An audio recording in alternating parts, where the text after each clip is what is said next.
We're just coming off of a big week of central banks, and it seems like, at least in the developed world, they're eager to cut rates now.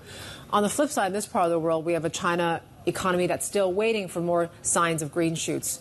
I mean, how do you look at client demand here right now? What's that telling you about the investment landscape?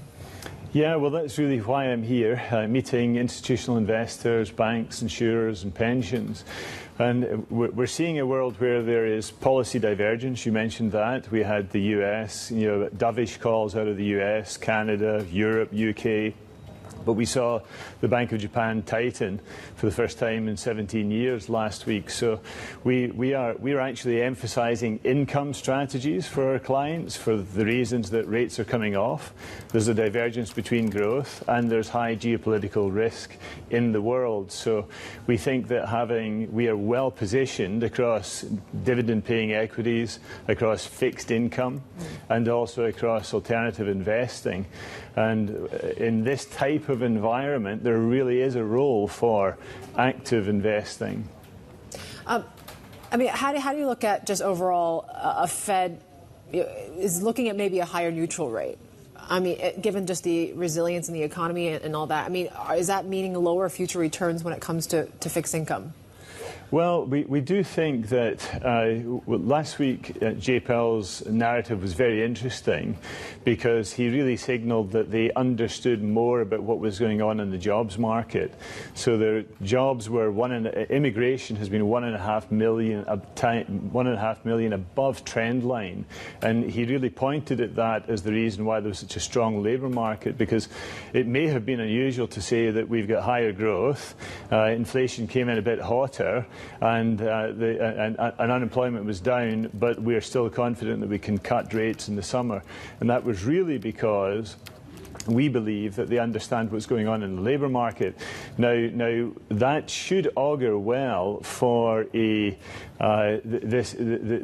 equities. So we know that when we're in the second longest pause right now since in the post-war period. The last time was 06, 07. This pause between the last rate hike and the cut is actually normally good for investing. Okay. Now, what's very interesting, sitting here in Asia, is that after the first cut, emerging markets in Asia tend to have outperformance versus the US from an equity standpoint.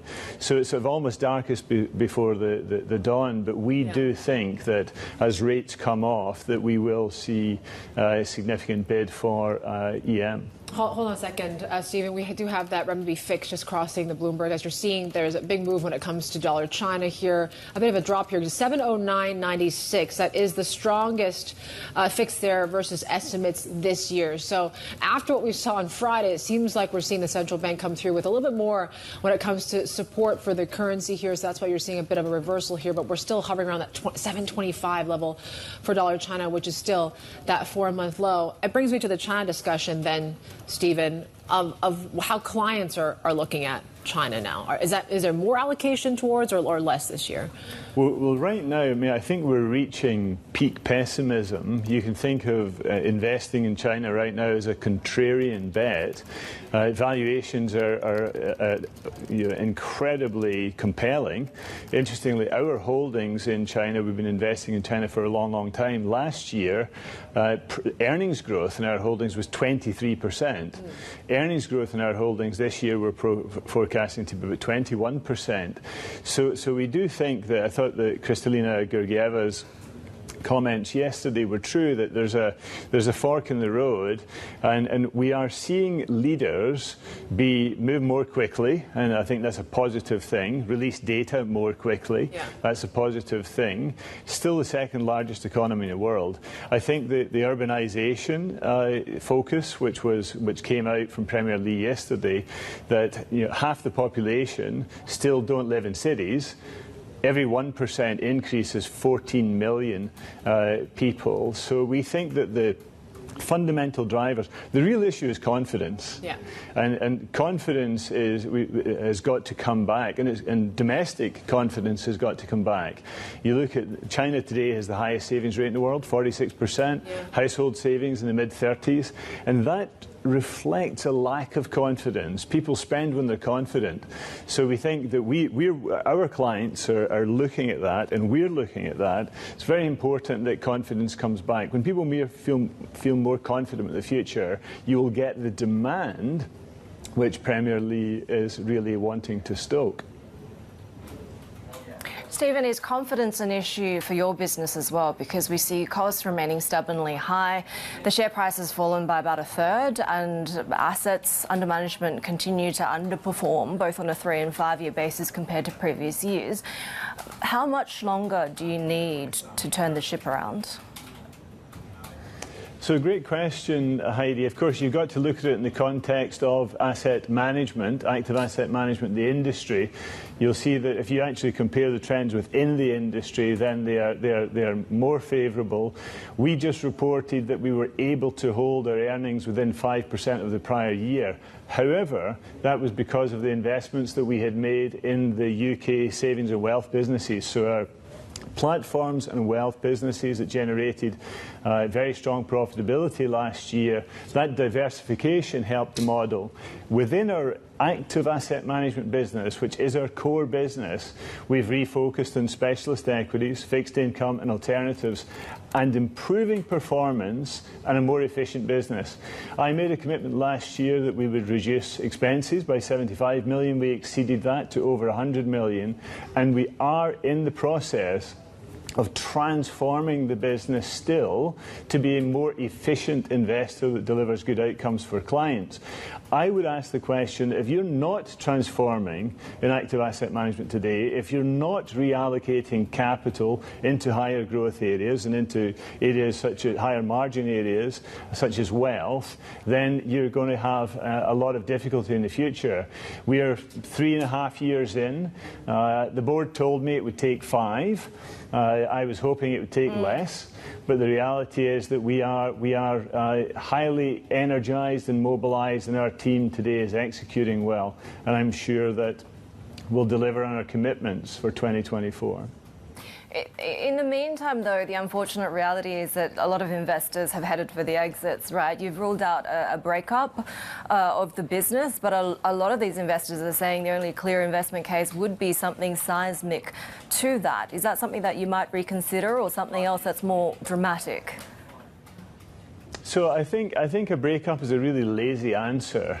The day after a breakup, you still have all of these colleagues, you still have $500 billion invested, you still have all the end investors, pensioners who expect to be able to retire with a healthy pension.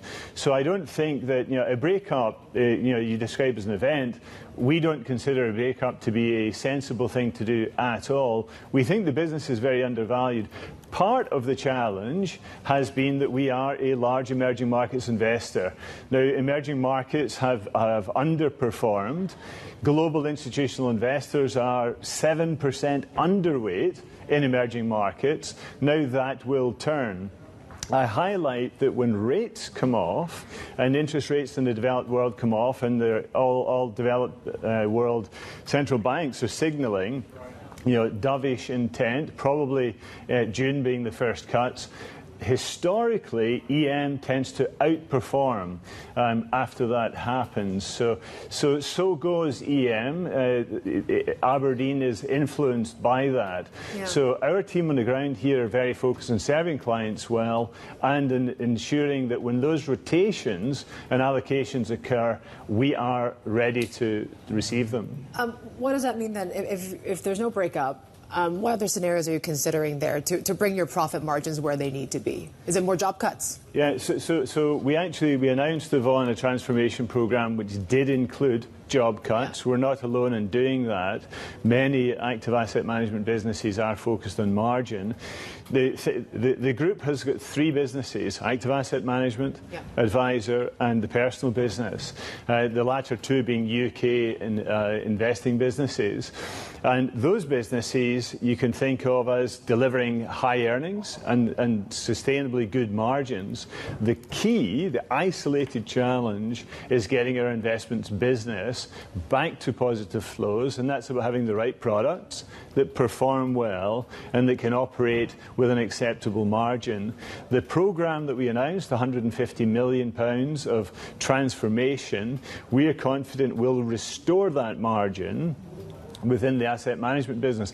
And then you have a modern investing company. Yeah. And we think a diversified modern investing company that is content and distribution is a better business than a monoliner. Investors still don't seem convinced. I'm looking at David Harrell from Harris Associates. Obviously, just said that they sold the stake in Abrdn last year because it lacked the confidence in the management to repair the business. Do you think you have the proper management in place to see this through? Well, we absolutely do. I mean, Harris were a very small investor in Abrdn. Our major investors, who we are very close to, understand the transformation programme. We have renewed the entire top team. We had a new CIO, Peter Branner, who's coming up to his one-year anniversary and has made very good progress. We got our new CFO just 4 months ago, Jason Windsor, and he has made a very good start. So we've renewed the whole team. These types of transformations, particularly in the face of tech disruption, which is what's going on with active asset management, they do take time, but we believe that the hard work of building a sustainable business is better than the lazy answer.